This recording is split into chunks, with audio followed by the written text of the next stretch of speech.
Assalamualaikum warahmatullahi wabarakatuh. Kembali lagi bersama saya Farizal Dwi Ervianto dari Universitas Bosowa Fakultas Psikologi, Prodi Psikologi dari kelas H dengan NIM 4524091026. Tugas video saya kali ini, saya akan membawakan dari mata kuliah Filsafat Ilmu dan Logika dengan materi konsep pengetahuan.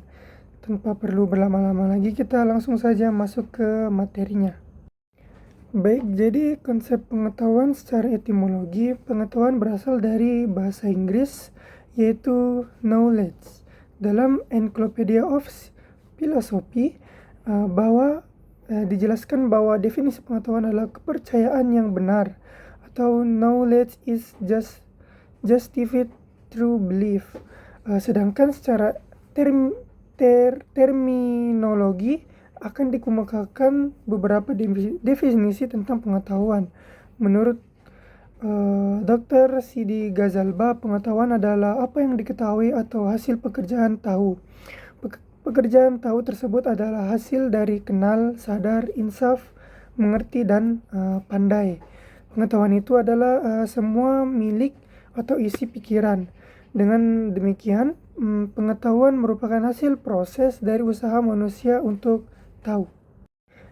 Dalam kamus filsafat dijelaskan bahwa pengetahuan adalah proses kehidupan yang diketahui manusia secara langsung dari kesadarannya sendiri. Dalam peristiwa ini yang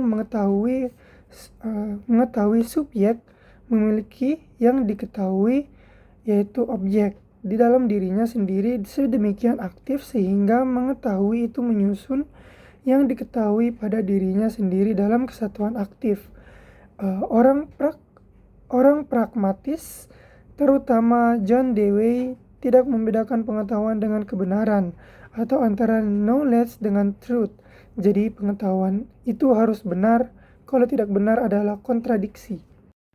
Adapun yang pertama ialah jenis pengetahuan. Beranjak dari pengetahuan adalah kebenaran dan kebenaran adalah pengetahuan, maka di dalam kehidupan manusia dapat memiliki berbagai pengetahuan dan kebenaran. Burhanuddin Salam mengemukakan bahwa pengetahuan yang dimiliki manusia ada 4, yaitu yang pertama pengetahuan biasa, yang kedua pengetahuan ilmu, yang ketiga pengetahuan filsafat, dan yang keempat pengetahuan agama. Jadi yang pertama itu pengetahuan biasa, yakni pengetahuan yang dalam filsafat dikatakan dengan istilah common sense dan sering diartikan dengan good sense, karena seseorang memiliki sesuatu di mana ia menerima secara baik. Dengan common sense, semua orang sampai pada keyakinan secara umum tentang sesuatu di mana mereka akan berpendapat sama semuanya.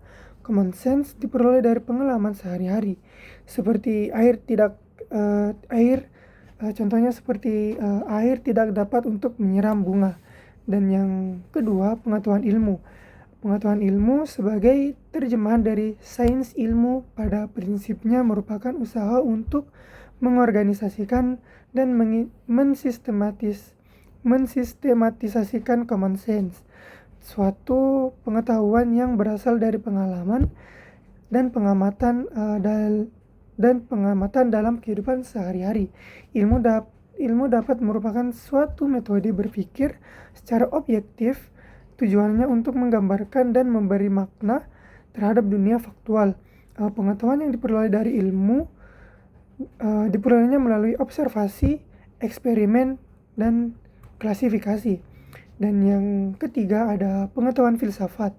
Pengetahuan filsafat yang diperoleh dari pemikiran yang bersifat kontemplatif dan spekulatif. Pengetahuan filsafat lebih menekankan pada universalitas dan kedalaman kajian tentang sesuatu. Dan yang keempat, pengetahuan agama, yaitu pengetahuan yang hanya diperoleh dari Tuhan lewat para utusannya. Pengetahuan agama bersifat mutlak dan wajib diyakini oleh para pemeluk agamanya. Yang adapun perbedaan pengetahuan dengan ilmu. Dari sejumlah pengertian yang ada, sering ditemukan kerancuan antara pengertian pengetahuan dan ilmu. Kedua kata tersebut dianggap memiliki persamaan arti, bahkan ilmu dan pengetahuan terkadang dirangkum menjadi kata majemuk yang mengandung arti tersendiri. Dalam Kamus Besar Bahasa Indonesia, ilmu disamakan artinya dengan pengetahuan. Ilmu adalah pengetahuan. Dari asal katanya kita dapat ketahui bahwa pengetahuan diambil dari kata dalam bahasa Inggris yaitu knowledge, sedangkan ilmu diambil dari kata science dan peralihan dari kata Arab. Seiring dengan definisi yang telah disebutkan sebelumnya, maka definisi berikut pun tidak jauh berbeda. Pengetahuan merupakan hasil tahu manusia terhadap sesuatu atau segala perbuatan manusia untuk memahami suatu objek tertentu. Untuk memperjelas pemahaman kita, perlu juga dibedakan antara pengetahuan yang sifatnya prailmiah dengan pengetahuan ilmiah. Pengetahuan yang bersifat prailmiah ialah pengetahuan yang belum memenuhi syarat ilmiah pada umumnya, sedangkan pengetahuan ilmiah adalah pengetahuan yang harus memenuhi syarat-syarat ilmiah. Adapun syarat-syarat yang dimiliki oleh pengetahuan ilmiah ialah harus memiliki objek tertentu atau formal dan material, dan harus bersistem atau harus runtut. Di samping itu, pengetahuan ilmiah harus memiliki metode tertentu dengan sifatnya yang umum. Metode itu meliputi seperti metode deduksi, induksi, dan analisis. Dalam perkembangan lebih lanjut di Indonesia, pengetahuan disamakan artinya dengan ilmu.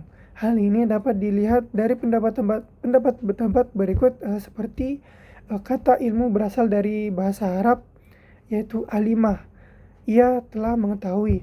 Kata jadian ilmu berarti pengetahuan, dan memang dalam bahasa Indonesia sehari-hari ilmu diidentikan dengan pengetahuan. Dengan demikian dapat kita tarik kesimpulan bahwa dalam bahasa pengetahuan dengan ilmu bersinonim arti, sedangkan dalam arti material keduanya mempunyai perbedaan. Baik, jadi kesimpulan saya secara keseluruhan tentang materi ini ialah tentang konsep pengetahuan adalah bahwa pengetahuan tidak hanya sekedar informasi yang diterima, tetapi juga hasil dari proses pemikiran yang mendalam dan sistematis. Dalam filsafat ilmu, pengetahuan dipahami sebagai sesuatu yang bersifat objektif, terverifikasi, dan dapat dipertanggungjawabkan, serta melalui metode ilmiah yang rasional. Filsafat ilmu mempertanyakan asal-usul, batasan, dan validalitas pengetahuan itu sendiri, serta hubungan antara subjek atau pengamat dan objek atau yang diamati. Sementara itu, logika berperan sebagai alat untuk memastikan konsistensi dan validitas penalaran dalam mencapai pengetahuan yang sah. Melalui logika, pengetahuan dapat dianalisis, disusun, dan dibuktikan secara struktural. Dengan demikian, pengetahuan dalam filsafat ilmu dan logika tidak hanya berfokus pada apa yang kita ketahui, tetapi juga pada bagaimana kita mengetahui dan bagaimana kita dapat memastikan bahwa pengetahuan tersebut benar dan dapat dipertanggungjawabkan. Baik, itu saja mungkin penjelasan dari saya tentang materi konsep pengetahuan. Semoga penjelasan dari saya mudah dimengerti. Mohon maaf jika banyak salah kata dari video ini. Saya Farizal Dwi Evianto pamit undur diri. See you the next video. Wassalamualaikum warahmatullahi wabarakatuh.